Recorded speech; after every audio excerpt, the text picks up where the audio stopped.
we are back and it is time for another Reviewer Credits Live Ask Us Anything event with me, Gareth, and my dear friend, Maria Machado. Maria, how are you doing today? It's wet. It's cold. Fall has started. But it is International Open Access Week 2023. And so at Reviewer Credits, we're here and we're celebrating International Open Access Week with a discussion on open peer review. We're going to be asking, is it really open? And what do you think about it? What do our audience think about it? So if you're listening to this, if you're joining us, do feel free to ask us anything. Put your comments, put your questions into the LinkedIn comments. They will appear and we will answer any of your questions because it is, as I mentioned already, International Open Access Week, which is absolutely fantastic. So my name's Gareth, Maria is here as well, and we are talking about peer review. And we always like to show this cartoon at the start, don't we, Maria? Because it is a great illustration of what we're all about at Reviewer Credits, right? We're not about getting hammered in the head. No, no. I think that it's understanding that that's what it feels like sometimes. Absolutely, yeah. Reviewers and authors passing through the peer review process often feel like it is really an ordeal. And so at Reviewer Credits, by providing training, by providing support for researchers and helping people understand how the different kinds of peer review work, and here they are again for you in case you're unaware of the four main kinds of peer review that journals around the world are using: single blind, double blind, and transferable, which we're not talking about today. We're talking about transparent or open peer review, right, Maria? And to get started, I'm just going to ask Maria a few questions just to give us a few quick yes or no answers, and maybe you'd be also asking yourself these questions as we get started with our event today. Everybody listening to us, Maria, have you ever received an open peer review? No. Maria, have you ever done an open peer review and had your comments published on a journal website? Not yet. Have you ever pre-printed a paper, Maria? In the process of. That's fantastic. I've never pre-printed a paper myself. Do you think open peer review is good for science? It's a good thing for science? Yes. Okay, we'll come back to that one in a moment. Do you think pre-printing is a good thing for science? Yes. And big question, which is going to require a little bit more than just a yes or no answer, but it's a very, very, very common question from researchers around the world. If I go ahead and preprint my research, put it up on a preprint server, won't it get stolen by another researcher? Well, that's unlikely. I think you're more likely to stake your claim to whatever idea, protocol, model you used first because it's citable. So you'll be able to know exactly when you posted your preprint. And if something appears that has your idea plastered all over it, you can go back and say, I preprinted this first.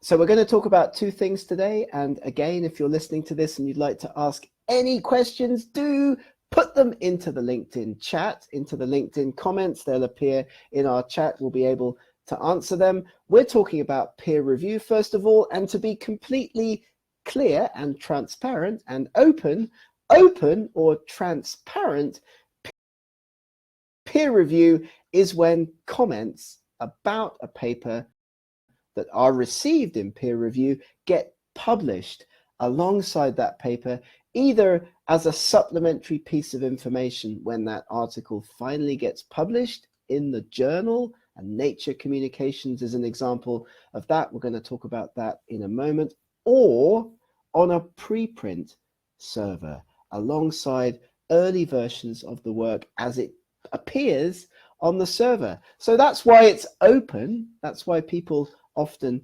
like the concept of open peer review as a concept. But Maria, would you actually be happy as an author, first of all, but then as a peer reviewer, second of all, having your comments visible to everybody? Are you happy about that? What do you think about that?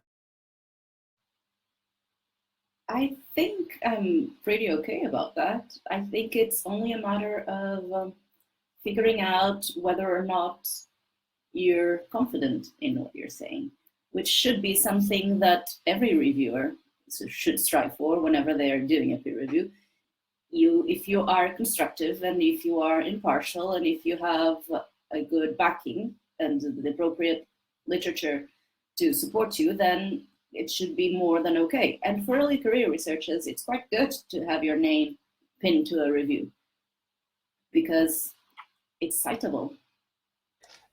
And it prevents somebody else from taking your peer review and using it, like, you know, which often happens in situations where supervisors, for example, or more senior people within the department might be asked to perform a review by a journal, and they go, oh, I don't really have time to do that. Let me give that to my PhD student, Gareth, and let him do the review, and then I can send it back to the journal and say that it's my own work. So it also keeps the process more honest, absolutely. So as we'll see in a moment, many authors do like the idea of seeing the peer review history of their paper published alongside the paper. But here's the thing, the paper's been published, so obviously the peer review comments can't have been that bad, right? The paper's been published. I'm happy that my paper got published. I'm okay, therefore, for the peer review comments to be published. That adds to the record, that shows people the steps that the paper's gone through in terms of changes and things that I've been asked to do.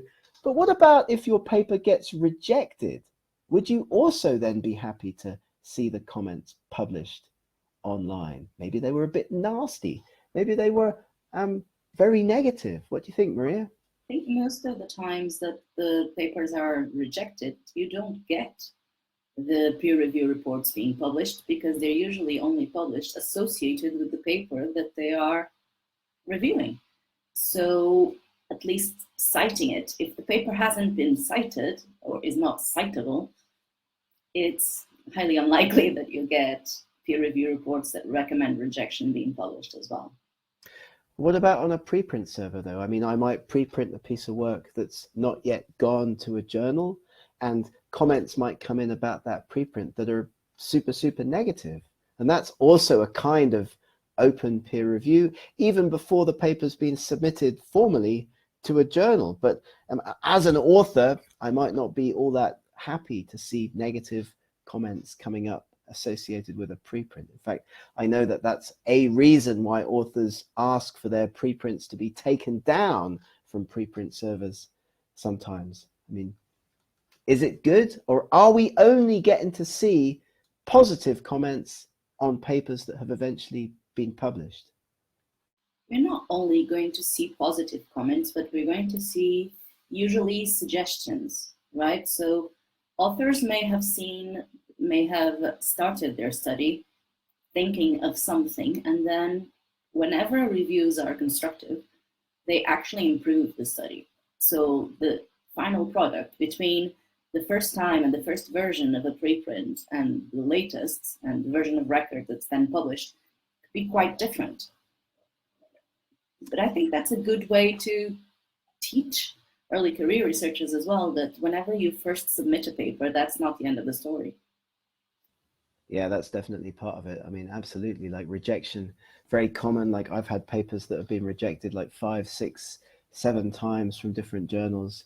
And sometimes I get good comments, and sometimes I get negative comments, but I can pick and choose the comments that I feel are going to help me improve the study. I developed a very thick skin around getting negative comments about my work, but I'm absolutely not sure, like as a researcher, that I'd want all of the history, all of the peer review comments around some of my published work to appear like online, because there definitely are a few situations I'm remembering where I was told by a peer reviewer, this is not good, this shouldn't be published.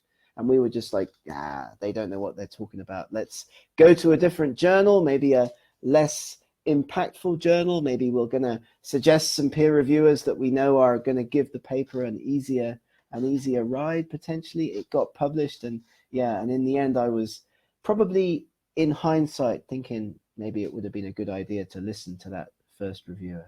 Maria? Yes, probably it would have been good to listen to the first reviewer. It's just because, there are, nowadays, it's not so much that what gets published, it's when it's going to get published, because there are a lot of journals, there are a lot of preprint servers. The version that you want to keep, that you want to get your name associated with, could be higher or lesser quality. So that's completely then, to you, your boss, whoever is in charge of the publication journey. But definitely, I think that if they're not mean, if they're not being personal, listen to most of the reviewers' comments.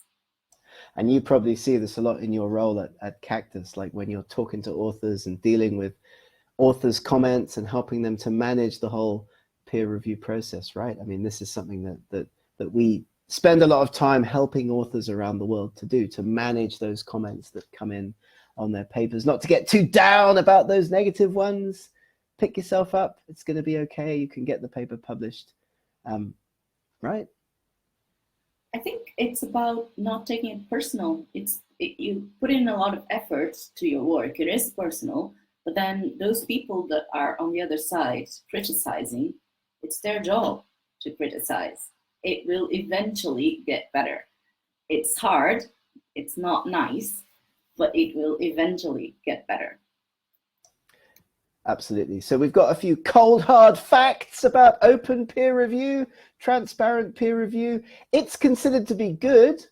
It's considered to be open. It's considered an important part of open science and open access, Open Access Week 2023, because everybody can see what the article has gone through on its journey to getting published. They don't just see the final polished version appearing in the journal. They also see the history of the paper. And that's good from a reader's perspective, because you can feel confident that the study that you're reading and citing in your own research has been thoroughly evaluated by experts. That's good. That's good for our confidence in the scientific process. It's good for our confidence in peer review, but also from a reviewer's perspective, and I'm not still completely convinced that this is 100% how I feel if I was asked to do an open peer review, but evidence suggests that reviewers, when asked to do open peer review, are actually less likely to be biased, more thorough, and more constructive. Why is that, do you think? Because they're going to be writing it and it's going to be public. So you do keep yourself in check. Come on, Gareth, you do, because even if it's not signed, even if your name is not appended to it, you still know that it's your words and it's your text. And if you're in a small enough field, people will kind of know. Absolutely. Like in my field in paleontology, you could kind of tell who the peer reviewers were, often sometimes by their style of writing. And we used to actually even spend a bunch of time, I remember doing this, like checking back against emails that we'd received from particular colleagues and checking the way that they wrote their peer reviews. So when the peer review was anonymous and we wanted to figure out who it was, like the paper had, for example, been rejected or came back with major revisions and we wanted to know who the peer reviewer was, sometimes we could figure it out even by looking at the way that the sentences were constructed in the peer review. I remember doing that a few times. Just quickly want to mention this study that we were looking at before the event. Nature Communications, more than 8 years ago, did a survey, did a trial where they allowed authors submitting papers to their journal to decide whether they would publish all of the history, all of the peer review history online once their papers were accepted. Peer reviewers were not given the option to opt in or out of this study, but authors were. So authors, when their papers were accepted, were asked, do you want all of the history? Do you want all of the peer review history associated with this article published with the paper? And as you can see from this bar chart, this figure, almost 60% of authors said, yes, my paper's been accepted. I think it would be good for all of the peer review history to be published alongside the article. So I think that's good. I'm not sure I would be particularly chuffed as a peer reviewer. What do you think, Maria? I think it's particularly good for biomedical studies because there are the ones that I see that are quite likely to suffer from salami slicing. Do you know about salami slicing, Gareth? Well, I like to eat salami, but like salami slicing, what is that? So salami slicing basically is when you get a study that you've designed and you get a bunch of data from it. And it's usually data that you spend a lot of time gathering, data from patients, clinical data. And then you published a paper about one bit of your data, and then you publish a paper about the other bit of your data. And then 5 years on, you're still publishing papers about that data. And sometimes, really, it would be good not to do it. No, I think it's whenever you have more than one outcome in clinical trials, you need to carefully plan what it is that you're going to publish. If you're going to publish something that only makes sense whenever it's together with another piece of data that you have, then don't publish 3 or 4 papers out of your study.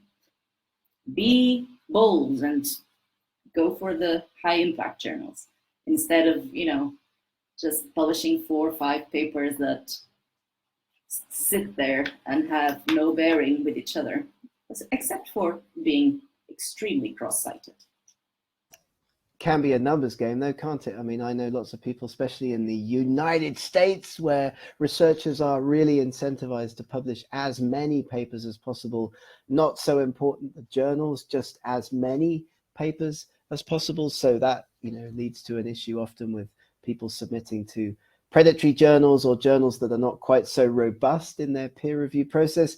I even remember one American academic who used to tell his PhD students, the guys working in his lab, to always aim for what he called the least publishable unit, that LPU, which is exactly what you're talking about, right, Maria? That is where you take your data, you take your results, and you just chop it up into the smallest possible publishable pieces to get as many papers as possible out there at the end of the day. Crazy, no? But I think it's a lot to do. So open peer review, at least whenever you have peer review reports being published alongside your paper, that's what peer reviewers do most of the time. They say that, oh, if you have data on this, it will be nice to have it as well. Why don't you add it to the publication? And sometimes people just say, well, I have it, but I was planning on publishing it later.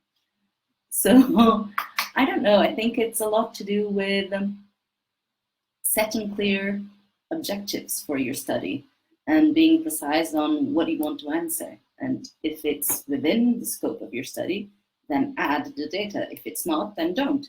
But you can also say and answer peer reviewers, not rudely, but you can answer them to say, well, I've conducted this study, but I don't think it's within the scope of what we're trying to say here. And it will probably just add data that you want to see.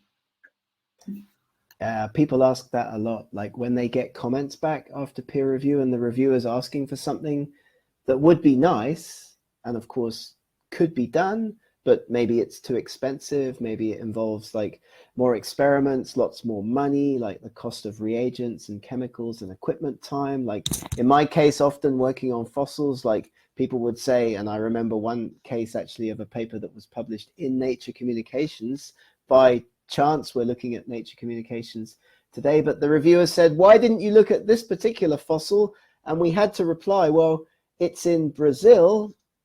We don't have the money to like go there and look at it. And of course, I'm quite old. That was back in the days before, like, you know, decent, like, you know, digital renderings or like 3D images and all that kind of stuff. But yeah, like, it wasn't possible. So we had to say that. And in the end, the editor did accept that as a route out of the problem. So what happens, like, and we're looking now at a study that was also published in Nature Communications, when peer reviewers publish, when review reports are published online, the effect that that has on reviewers' behavior, as Maria's already mentioned, like, indeed in this case, findings suggest that open peer review does not compromise the inner workings of the peer review system, right? We didn't find any significant effects on reviewers' willingness to review. So in this study, when reviewers were told that their comments would be published online, their comments would be open, that didn't actually have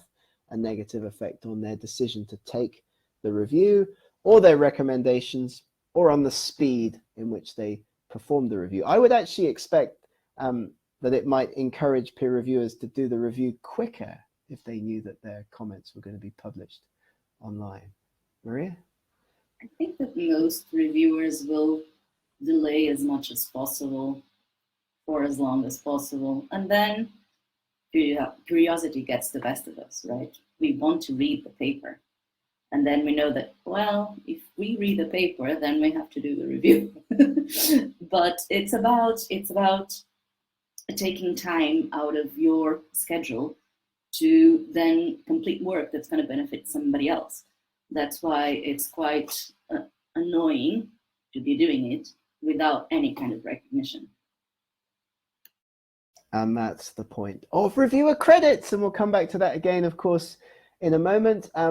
I get lots of peer reviewers at the journal that I'm an editor for who accept to take on peer review and then don't do it for ages and ages and ages. I spend quite a lot of time on the old ScholarOne system sending follow-up emails to people who've accepted to do peer review and then don't get back to me, and I have to send different variations of the "our authors are panicking," like, you know, "we appreciate your time, but, you know, we need to get some comments back from you" kinds of emails. And then very often they send me back like just a couple of lines after waiting for weeks and weeks, months and months. That can be the most frustrating, when you've waited for somebody to come back with comments. They've said they're going to come back with peer review comments, and then after like 4 or 5 months, they just write back, "the paper looks okay to me." You know, that's really quite annoying in my experience. That's annoying to everyone. That's annoying to editors because they have nothing to base their decision on. And that's annoying to authors because they don't know, they can't learn from this process. And that's basically what peer review does best, is that it teaches you what you did well in this particular instance and what you can improve for the next.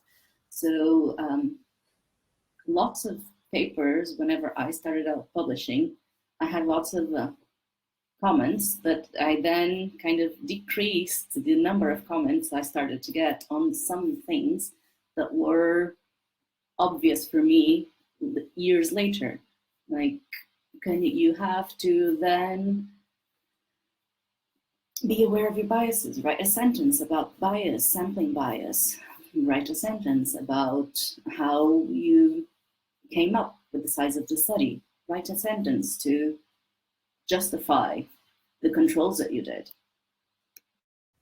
So, I mean, what I'd like as an editor is open publication of peer reviews. I've got absolutely no problem with that. I think it's good, as we've discussed, for the whole scientific academic process. But I'd also like the names of peer reviewers to be associated with their reviews, and also the time that it took them to do the review. And that doesn't have to be publicly visible. Of course, on systems like Publons, you have that kind of data. You know that, you know, Dr. Machado, she's regularly reviewing and she's doing a quick, effective job, whereas Gareth, he always accepts to review and he never actually does a good job. So editors can pick from the system like people that they think or they know are going to potentially do a better job. But of course, again, that winnows down the pool of potential reviewers. It makes the system much more reliant on a handful of experts. In my field, particular corner of paleontology. There would only be about 6 or 7 people in the world anyway that would be available to review a paper that I might write on a anatomy of a particular fossil bird. So, you know, you kind of know who your reviewers are anyway, and it's very often going to the same kind of people. So I'm aware that we're pressed for time, so let's move on and talk about preprint servers, another part of open access, open peer review, of course, the other part of the system where you've got some work and you may not yet have even decided which journal to send it to, but you can put it onto a preprint server. Do you like preprint servers? Are you a fan, Maria? Yes, I am a fan. I think it gives me a lot of insight into the inner workings of how people go about designing their studies. And preprint servers, most of the time, are not just for manuscripts. You can get data associated with it. And open data is another of the tenets of open access, right? So there's lots and lots of people that gather a lot of data, that analyze parts of it, and other parts of it stay somewhere. And more people are starting to place their data out there so that it can benefit other researchers. I think that the example I have, the most obvious example, is the Human Genome Project, right? That it was so good to have that information at the tip of your fingers that you could just go and grab whatever piece of data you wanted from your molecule of protein of choice and get insight onto molecular docking structures and things that probably other people are not looking at. I mean, yeah, so we're celebrating International Open Access Week 2023. A preprint server is a place, an online repository where researchers can go and put their research at any stage of its development. So an abstract, a partially written manuscript, a completely written article. Maybe you haven't selected a journal yet for your piece of work. And as Maria was just saying, data that could be associated with a study or could form like the context to a much wider study, like the human genome, for example, lots of molecular data. So they're very good as a place for people to find about information relating to studies. They're great places for open science and open data. Researchers have some questions about them, and we'll come on to those in a minute, but you won't be surprised to hear that the original preprint server, Archive, launched in 1991, comes out of theoretical physics and one of those areas of study where people have lots of data, collecting vast quantities of data, but physicists generally have always been very good at sharing their data with others. And it's a very collaborative subject where lots of peer review happens very openly, like mathematics too. Like you wouldn't trust a piece of work unless you knew that it had been looked at by other experts, other researchers in the field. So very, very important. And what we've seen, and this slide's a little bit out of date, we've seen an explosion in the amount of content being put onto the various international preprint servers: bioRxiv, medRxiv, Research Square, eLife, my favorite to name but a few. It became very, very popular with researchers, in particular during the pandemic, right? Maria, as a medical researcher, you must have millions of examples of pandemic related content that was pre-printed over the course of the COVID time. Yes, so it was really good to have lots and lots of preprints being accessible so that knowledge could be shared really fast throughout epidemiology, throughout research into the vaccines, research into how the disease progresses. That really that contributed to how it was possible to develop public policy that did contribute to the pandemic kind of winding down and getting to more manageable levels now. It was really important, as Maria's just mentioned, like a lot of information was published very quickly. People could move research along really, really fast. At the time I was working for Research Square, which is now the largest preprint platform in the world. At the tail end of the pandemic, we spent a lot of time dealing with information that was published on the preprint platform that may or may not be peer reviewed, that may or may not be correct, that may or may not have been evaluated by experts, yet was picked up immediately by the media, which was a big issue, one of the big questions about the use of preprint platforms. If the work's not peer reviewed yet, should we be talking about it in a scientific context? Should we be putting it out in the media, putting it out in the news? That's a lot about literacy, and that is something that I think people learned a lot during the pandemic, that not everything that gets put in the internet is true, but also that science has steps, and you can trust sections of it have been peer reviewed. But to move it along faster, sometimes you, as a reader that has some knowledge of science, get to peer review your own papers, your own preprints, and pick up on bits of information, on insights that may only be available to you years later. That really is essential whenever you are so pressed for time that, to deal with a virus that we didn't know much about before.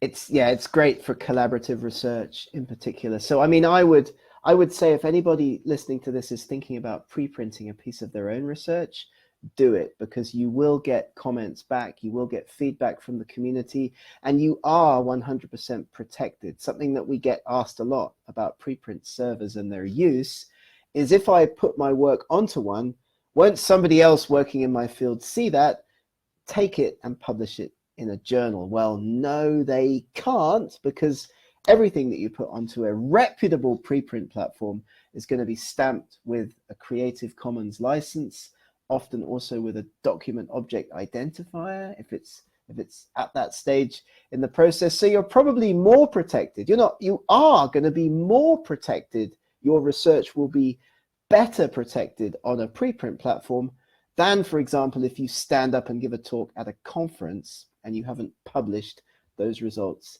yet. Right, Maria? Yes, definitely. Conferences were, before the pandemic, a lot different, and people do now have access to even that kind of output, that kind of production. So whenever you do posters, you can publish your poster online, and that is like a section of a study, and you can post your conference presentation, and that will give you feedback from people that you wouldn't have had otherwise. So that may, even during your project, during your PhD, your postdoc, whatever it is that you're doing, that may give you a change of direction that you weren't thinking about before. And those are comments too. That's part of peer review. That's all part of the process. That's why we talk about open, transparent peer review and preprinting in the same breath, because if you preprint something, a conference poster, a presentation that you plan to give at a conference, an abstract, for example, from a conference, somebody else in your field on the other side of the world, let's say, will see it on the preprint platform. They can make comments. That's peer review. It's not yet gone to a journal potentially, but it's all great. It's all useful. It's all information that you can use to improve your study. It's open science. It's open research. It's open peer review. You've seen a few slides just quickly that just illustrate how quickly people have been preprinting all over the place. And again, journals, academic journals, were a little uneasy about preprinting at the outset, but by and large, almost everybody has embraced the power of preprints.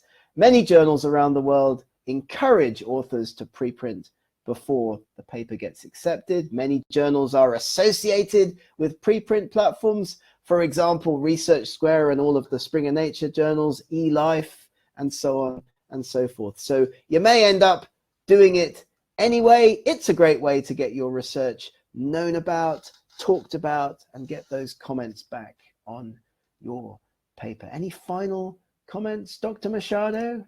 What do you think? It's really weird whenever you call me Dr. Machado. That's it. That's my final comment. That's your final comment. Brilliant. Well, everybody, we had some problems with the streaming at the start of this event, so we are probably not being listened to live by all that many people, but nevertheless, this event will be recorded, is being recorded, will be jumping onto your LinkedIn feed, so we hope it will be useful to listen back to. Share with your friends, your family, your enemies, your grandparents, your cats, your dogs. If you haven't registered yet on reviewer credits, I don't know what to say, because if you're doing peer review for journals, you will get rewards from those journals. You will be able to translate those rewards, those reviewer credits, into things that are useful for your research in the Reviewer Credits Reward Center. So do jump on over to reviewercredits.com, sign up. It takes just a flash, especially if you already have an ORCID ID, which many researchers have, of course, these days. They're needed for article submissions. Thank you very much for joining us again today, Maria. Have a great rest of the day. Bye.